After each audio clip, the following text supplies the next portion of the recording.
Assalamualaikum warahmatullahi wabarakatuh. Teman-teman, kembali lagi di channel YouTube saya, Khairun Imam. Nah, di video kali ini kita akan menyaksikan beberapa tayangan yang sangat menarik dan juga sangat-sangat mengejutkan. Di mana sayembara 100 juta yang kemarin sempat dilontarkan oleh Denny Indrayana sepertinya tidak ada peminat. Iya. Sampai-sampai orang ini mau menaikkan nilai sayembaranya. Kalau kemarin 100 juta, nah sekarang kira-kira dinaikkan berapa ya? Dan yang menjadi pertanyaan kemudian lagi, apakah masih tidak ada peminatnya? Nanti kita simak videonya. Karena selain itu, kita juga akan menyaksikan bagaimana Roy Suryo kaget dan juga panik karena gertakan dari Presiden ke-7 Bapak Joko Widodo yang menantang mereka untuk hadir di sidang perkara pokok. Bahkan Tifa sekarang kayaknya sudah sembunyi, teman-teman. Dia nggak berani lagi muncul gitu loh. Apalagi kemarin setelah sidang perkara pokoknya kembali dibuka oleh Pengadilan Negeri Jakarta Timur. Nah, terakhir ada video dari Rismon Hasyollansyah yang membungkam omon-omon dari Lukas Suarso, Roy Suryo dan juga orang-orang yang selama ini mengatakan bahwa ijazah SMA Pak Jokowi bermasalah. Nah, sebelum kita mulai jangan lupa like, subscribe dan share, dan tanpa perlu berlama-lama lagi, mari kita mulai videonya berikut ini. Karena sejak saya mengadakan sayembara tunjukkan ijazah SMA Mas Wapres, belum ada yang menjadi peserta. Sebenarnya dengan hadiah 100 juta, Mas Wapres Gibran bisa mendapatkan uang tersebut. Karena jika ada, tentu tidak sulit bagi Mas Wapres untuk menunjukkan. Yang terakhir, saya ingin minta masukan. Karena ada yang mengusulkan agar urunan nilai sayembaranya dinaikkan. Ada kawan yang sudah mau menyumbang 1 miliar. Kemarin Mas Setiardi dari Obor Rakyat mengatakan menyumbang 99 juta. Sehingga nilainya sekarang 199 juta. Kita tegaskan bahwa yang ingin kita luruskan adalah keberadaan ijazah SMA atau sederajat dari Mas Wapres. Jika ada, saya berhenti mempersoalkan. Jika tidak ada, Mas Wapres sebaiknya mundur daripada dimundurkan. Siapa lu? Hari ini mari kita gulirkan aksi Gibran. Apa itu? Aksi gerakan ijazah berintegritas rakyat. Tunjukkan. Mari tunjukkan ijazah kita masing-masing. Upload di sosial media masing-masing. Tidak sulit. Karena ijazah kita asli dan ada. Saya mulai. Ini ijazah SMA saya. Di SMA Negeri Banjarbaru, Kalimantan Selatan. Daerah yang kaya batu bara, yang ironinya hari-hari ini ada pemadaman listrik bergiliran. Saya minta konten ini tolong diteruskan ke dalam laporan Mas Wapres. Di retweet, di mention ke akun sosial media Mas Wapres. Supaya sampai pesannya. Kasihan sekali orang ini loh. Kasihan. Sayembaranya nggak ada peminat. Nah, dinaikkanlah nilai sayembaranya jadi 199 juta. Katanya tadi kawannya ada yang mau nyumbang 1 miliar. Tapi kok belum ada duitnya. Aku pun mau nyumbang 1 triliun. Aku mau 1 triliun. Ya, tapi saya nggak mau ngasih duitnya. Terus dia bilang tadi, kalau Mas Wapres menunjukkan, Mas Wapres akan mendapatkan uang itu. Ya Allah, 100 juta, 199 juta mau dikasih ke Mas Wapres. Aduh, Denny, kau tuh siapa sih? Kasus kau gimana, Denny? Urus aja dulu tuh kasus kau, Denny. Terus dia tadi mau membuat gerakan Gibran berintegritas, menunjukkan ijazah SMA, mengupload. Kau aja sendiri, kau aja, sayembara kau aja, nggak ada peminat. Apalagi nih ya, gerakan-gerakan yang kau mau bikin, upload ijazah, nggak ada peminat, nggak ada yang mau ngikutin kau. Kau itu siapa sih? Balik aja kau sana ke Australia, nggak usah kesini kau. Kau kabur ke Australia karena kasusmu ya? Apa gimana? Apa gimana? Balik sana ke Australia. Katanya kau di Australia jadi lawyer ya kan? Sana aja kau jadi lawyer, nggak usah di Indonesia bikin. Jokowi meminta Roy Suryo dan T. Fauzia Tiasuma langsung bersidang pokok perkara jika mereka yakin ijazah miliknya palsu. Bagaimana responsnya? Kita tanyakan langsung ke Roy Suryo. Ke Mas Roy, terima tantangan dari Jokowi untuk langsung ke pokok perkaranya saja tanpa mengulur waktu. Ya, kalau gitu sebaiknya orang itu baca KUHP yang baru. Itu justru orang yang nantang-nantang ini yang tidak menghormati KUHP. Orang ini nggak ngerti, nggak baca KUHP, memalukan. ya di depan rakyat Indonesia malah mempertontonkan ya ketidaktahuannya tentang kitab undang-undang hukum acara pidana. Jadi kalau Oke. saya senyum aja Mas Irsal Baik. lihat orang yang malah marah-marah sendiri kayak gitu. Itu aja baca KUHP dong. Gitu memalukan. Mau sampai kapan Mas Roy ini Takut dia, masyarakat takut sudah dia, lu. keburu lelah melihat Mas Roy bolak-balik ke pengadilan, bolak-balik ke kejaksaan, bolak-balik ke pihak kepolisian begitu. Dengan Ores Solo tadi, ya itu nggak ngerti hukum, asal ngawur aja, nantang-tang, ya karena dia nggak mengerti hukum. Dan nggak mengerti hukum udah ada diam aja daripada nantang-nantang, Karena nanti malah kau jadi emosi. takut. Ya, nanti emosi ada apa-apa repot Baik. nanti. Kalau dia ada apa-apa, Takut. gugur nanti perkaranya. Ya Oke. kan itu pelapnya nggak ada. Oke, Bang Lecu tanggapi. Ya, kami tidak menghalangi Bang Roy untuk melakukan upaya pra-peradilan. Nah, malah saya terus menantang Bang Roy. Jangan Nah, 10 Bang betul. Roy, 100 pra-peradilan Bang Roy. Betul. Silakan diuji Bang Roy. Itu saya nantikan bilang terang dari Nah, Bang Lecu. kalau Anda Pra-peradilannya ditantang 100 pra-peradilan terus Anda siap, Mas Roy, apakah ini cara Anda untuk membuat mungkin publik, saya juga secara pribadi mewakili masyarakat telah, terutama juga pihak Pak Jokowi begitu. Secara mental kita sudah terkuras habis. Kok bisa lah? Ini kan gara-gara pelapor. Kalau nggak lelah ya jangan lapor. Enak aja lapor. Terus kemudian diudah. Itu maksud saya kita kan memberikan kesempatan. Dia kan katanya mau keliling-keliling Indonesia dulu. Silakan keliling-keliling Indonesia. Wih, takut dia loh, takut gitu dia masuk ke sidang perkara pokok, terus membalikkan fakta, memutar balik seluruh argumentasi untuk menyerang kembali Pak Jokowi. Setakut itu Kakak Roy, hah? Aduh, kasihan sekali manusia ini loh.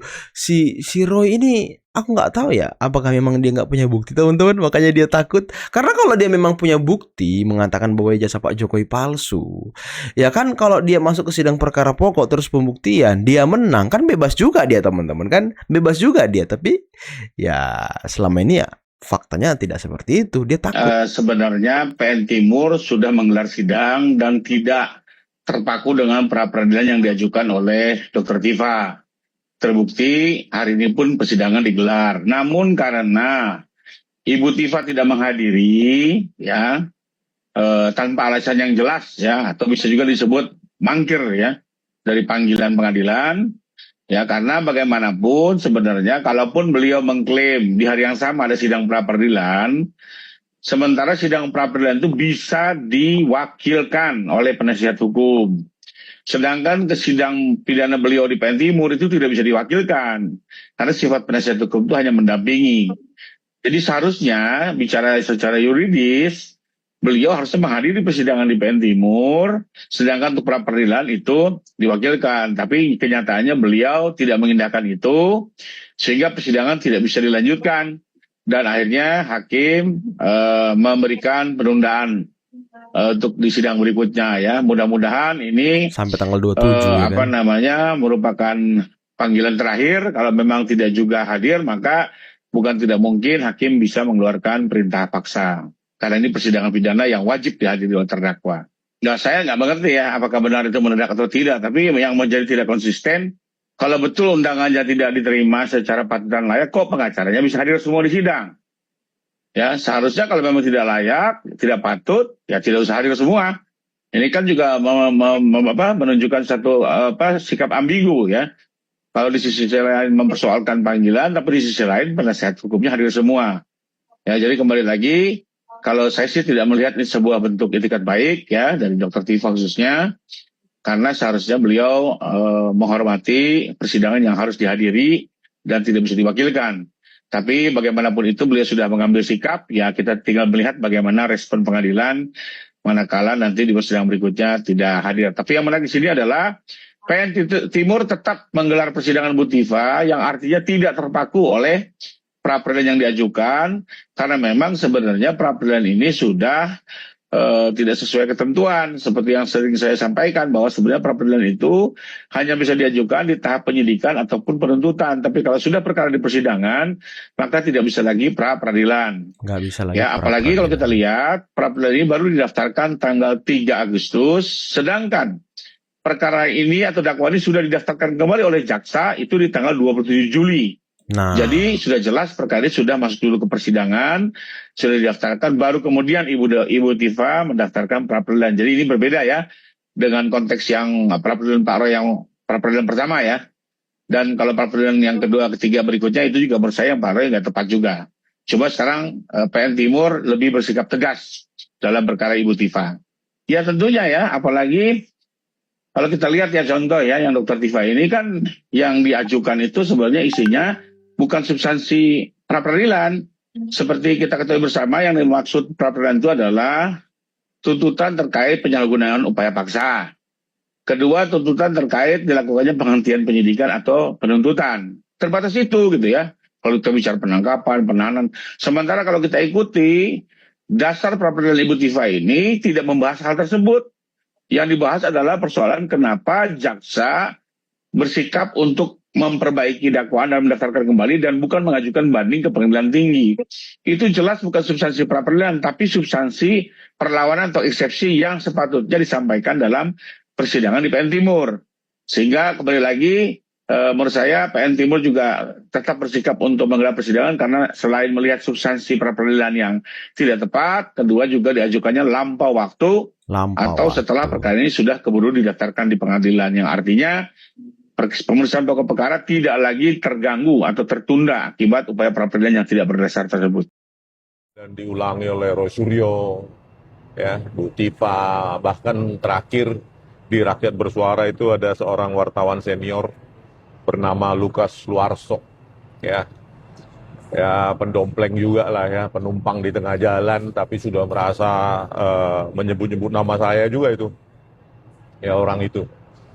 Ya pertama, ya poin pertama, ketika Rosuryo mengatakan ya form pendaftaran atau pendaftaran ulang registrasi tahun berapa itu, semester 1, 2 ataupun semester 3, 4 ya dari Pak Jokowi yang ditampilkan oleh Barreskrim saat itu, yang dapatkan dari data dari UGM, ya di situ tercentang sarjana muda, bukan program sarjana. Lalu Rosuryo langsung menyimpulkan bahwa Pak Jokowi lulusnya sarjana muda, gitu ya. Nah ini kan sudah isu usang, sudah terjawab sebenarnya, ya ketika saya mewawancarai Dr. Bagas, ya. Dr. KPH Bagas yang sekarang menjadi dosen aktif di jurusan Teknik Fisika, Fakultas Teknik UGM, di mana beliau mengatakan bahwa pada tahun itu sampai tahun angkatan 87 kalau nggak salah, 87 88 di UGM ya. Sampai tahun 87 atau 88 semua program sarjana itu dimulai mendaftar sarjana muda dulu. Gitu ya, seperti yang diterangkan beliau ada di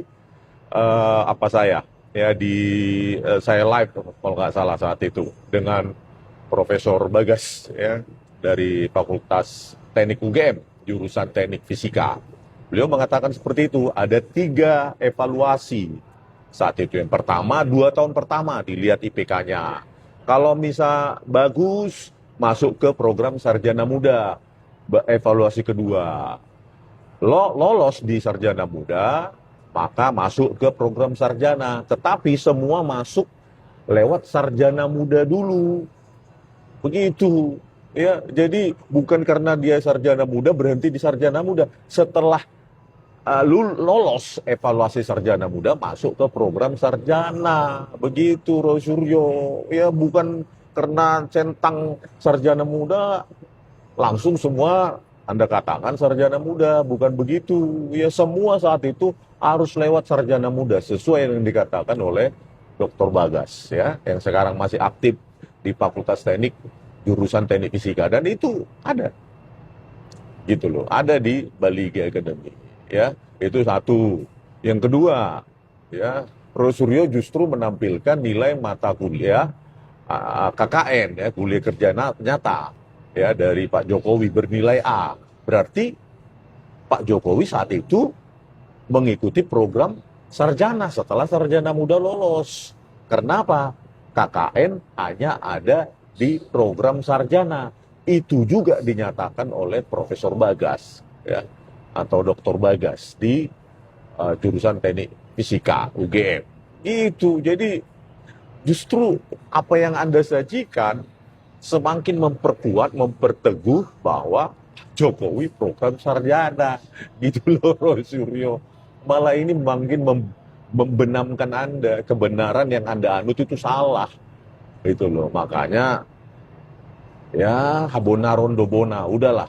Ya, analisa boleh, tetapi ketika kebenaran itu datang ya harus kita terima. Sepahit apapun itu namanya kalau kita peneliti. Kita harus mengikuti data, data driven decision. Ya, di keputusan berbasis data. Jangan keputusan berbasis kepentingan, interest driven decision.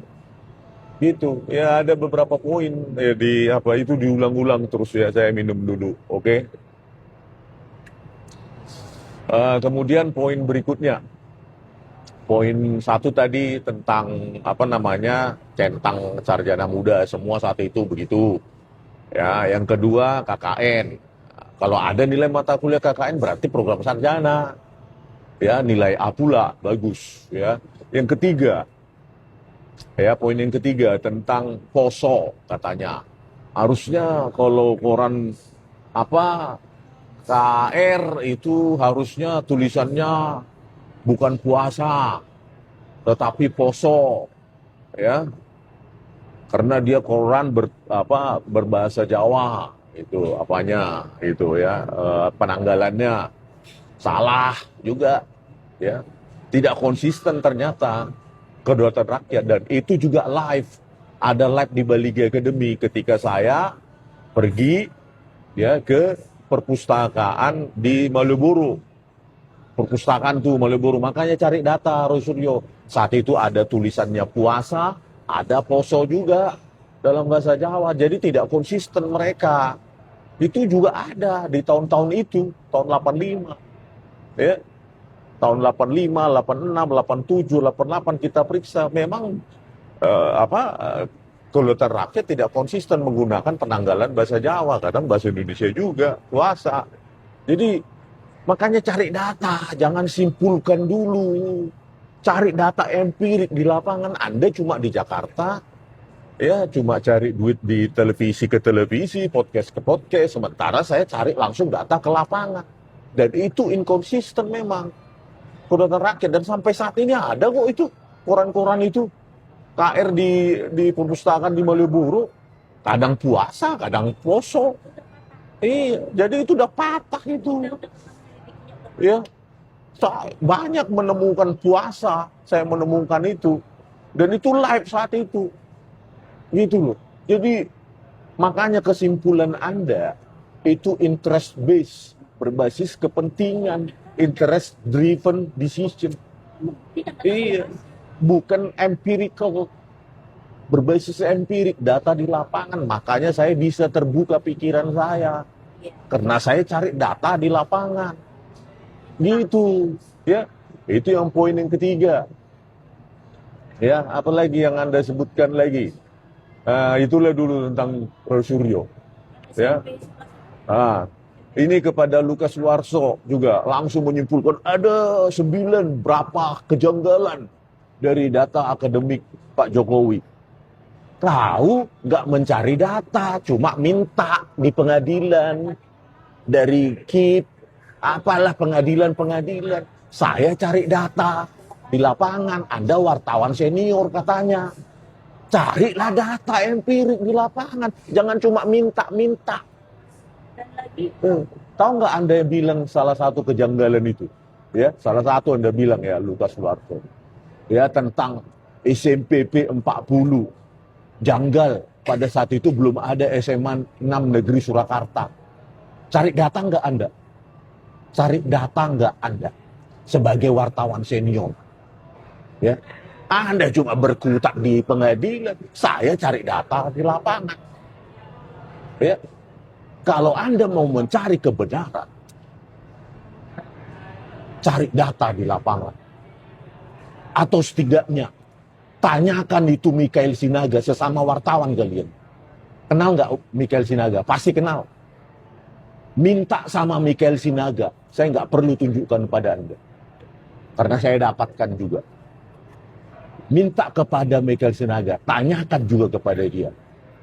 Pernah nggak dia mendapatkan narasumber di Solo, ya yang ijazahnya satu angkatan dengan Pak Jokowi, ya tahun 82 kalau nggak salah, ya angkatannya Pak Jokowi di SMA 6 Negeri Surakarta atau SMPP 40. Tanyakan kepada Michael Sinaga, sesama wartawan kalian. Dia punya itu. Ada stempel basah, dia foto. Salah satu narasumber di Solo. Dia foto. Ada stempel basah dari ijazahnya SMPP 40 dalam kurung SMA Negeri 6 Surakarta. Jadi jangan Anda bilang janggal kalau Anda sendiri tidak menjalankan mencari data di lapangan. Ada empirical, ada komparatif. Ini cuma ngomong aja di TV. Terus sidang-sidang. Nih, pinginnya datanya dikasih ke kalian. Gitu loh. Katanya wartawan senior, investigasi dong. Gitu loh, modal dong. Cari data. Sama seperti saya. Cari data. Modal sendiri. Itu. Ya. Itulah kau Lukas Luarso, penumpang gelap di tengah jalan seperti Refli Harun. Maunya apa? Minta data. Itu pun udah merasa hebat, cuma sidang-sidang aja. Ya.